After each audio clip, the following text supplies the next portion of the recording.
Hello বন্ধুরা, good evening. তোমরা সবাই কেমন আছো? আশা করি তোমরা সবাই ভালো আছো। দেখতে পাচ্ছ আমরা রেডি হয়ে গেছি। আমরা এখন যাব একটা বান্ধবীর জন্মদিনে, তাই রেডি হয়ে গেছি। আর মিনু তাই জন্য ফাইনালি দরজা টরজা বন্ধ করে আমরা বেরিয়ে পড়লাম এবার। দরজা বন্ধ করে বেরিয়ে পড়ছি। এখন আজকে বিকেল বেরিয়েছি, কেন কি হেঁটে হেঁটে যাচ্ছি, রাত হয়ে যায় প্রত্যেকবারেই। আর আমরা এসে পৌঁছে গেছি ওদের বাড়িতে, যার বান্ধবীর জন্মদিন, তার নাম হচ্ছে রেশমা। এসেই এখানে সব দেখছি কেউ এখনও পৌঁছায়নি, আমরাই আগে চলে এসেছি।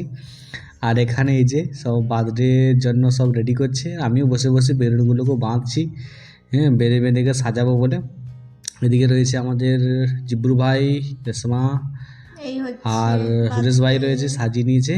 কেক কাটার জায়গাটা। হ্যাঁ, এটা কেক কাটার জায়গা, সব রেডি হয়ে গেছে। আমরা সবাই মোটামুটি বন্ধুগুলো সব চলে এসেছি। এখানে জিব্রু ভাই, এদিকে কী নাম, সুইটি, জয়শ্রী, উনিশ ভাই, আর এদিকে চলে এসছে আমাদের রাজা। হ্যাঁ, এদিকে আমি। তো এখন কেক কাটা হবে। আমরা সবাই রেডি হয়ে গেছি কেক, হ্যাঁ, কাটার জন্য। আর এখানে এই যে রেশমা রেডি, তো একদম রেডি হয়ে গেছে। তো এখন এই যে জ্বালিয়ে দিয়েছে ঝিরঝিরি, এখন এই যে মোমবাতিগুলোকে ফুকে ফুকে নিভাচ্ছে। এখানে একটা মজার ঘটনা, যে যতবারই ও মোমবাতি বন্ধ করে ততবারই জ্বলে উঠে। মোমবাতিগুলো নিভছেই না কিন্তু, আর তাই না, মোমবাতিগুলো নিভছেই না। আরে বাবরে, কতক্ষণ 3বার 4বার ফুঁকলো,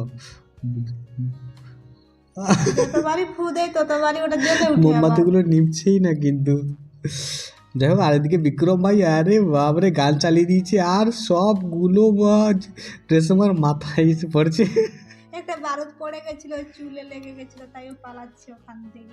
রেশমা কাটবে কি ও পালালো এখান থেকে। রেশমা বলছে আমার চুলগুলো সব পুড়ে গেল রে বাবা। আবার এসে এসে এসে ঘুরে গেলাম আমরা সবাই। কেক কাটছে, আবার দেখো মোমবাতিগুলো আবার জ্বলে উঠছে, দেখেছো? মোমবাতিগুলো আবার জ্বলে উঠেছে। আবার ফুঁক মারবে, হ্যাঁ, আবার ফুঁক মারছে, আবার নিভছে না। তো এখন আরও নিভছে না মোমবাতিগুলো, এখনও নিবেনি মোমবাতিগুলো। এ ভগবান, কি মোমবাতি এগুলো! হ্যাঁ, তারপরে এই যে আমাদের রাজা গিয়ে নিভি দিয়েছিল মোমবাতিগুলোকে ফুঁক দিয়ে। তো এখন ফাইনালি কেক কাটছে সব, রেশমাকে জানাই হ্যাপি বার্থডে। তো ফাইনালি কেকটা ওর হাজব্যান্ডকেই খাওয়ালো। ওর হাজব্যান্ড সুরেশ ভাই, তো খুব ভালো জড়ি ওদের দুজনের, রেশমা আর সুরেশ ভাই, খুব ভালো লাগে দুজনকেই। তো কেক খাওয়া খাওয়ি হচ্ছে দুজনেই। আর এই চলে গেছে আমাদের মিনু, সব থেকে আগে সেই যাবে কেক খাওয়াতে।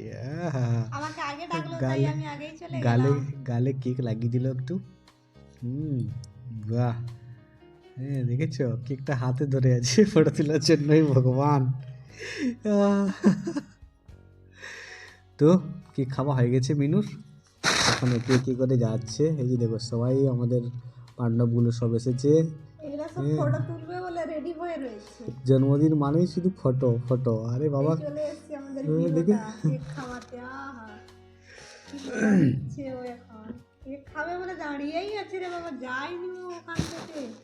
জন্মদিন বলে কথা, গেলে হবে।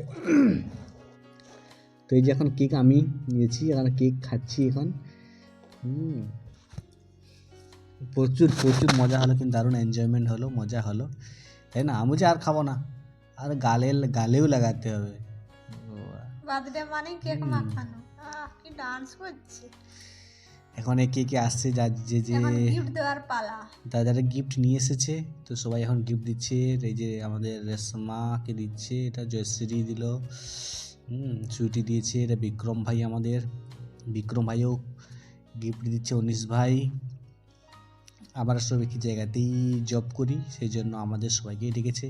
লাস্টে আমরা চলে এসেছি। আমাদের তো ফটো পছন্দই হবে না, আরেকটা আরেকটা আরেকটা বলছি, ফটো আগে দরকার, বার্থডে যেমন হলে চলবে, তাই না? মিনুকে দেখো না, ও হো। তো এদিকে রাজা, আমাদের রাজাও চলে এসেছে। রাজা আর মনিতা, ওদেরও লাভ জড়ি, দুজনের খুব ভালো জড়ি। এখন আমাদের লাস্টে নাস্তা করার পালা, সুরেশ ভাই আর রেশমা নাস্তা এনেছিল। নাস্তা অনেক কিছু নাস্তা করেছিল, কোল্ড সবাই ড্রিঙ্কস অনেক একসাথে কিছু বসে এনেছিল। গেছি নাস্তা খেতে। তো নাস্তা করে আমরা সবাই একসাথে কিন্তু বসে গেছি, খুব ভালো লাগলো সবাই একসাথে নাস্তা করে, ঠিক আছে, তাই না? হুম, এই দেখো দেখেছো সবাই জড়িগুলো, এখন খেতে যে ব্যস্ত। যার জড়ি নিয়ে এখন বসে আছে, সব একটা করে জড়ি আছে এখানে, সবার একটা একটা করে জড়ি। হুম, সুইটি দেখে দেখে হাসছে।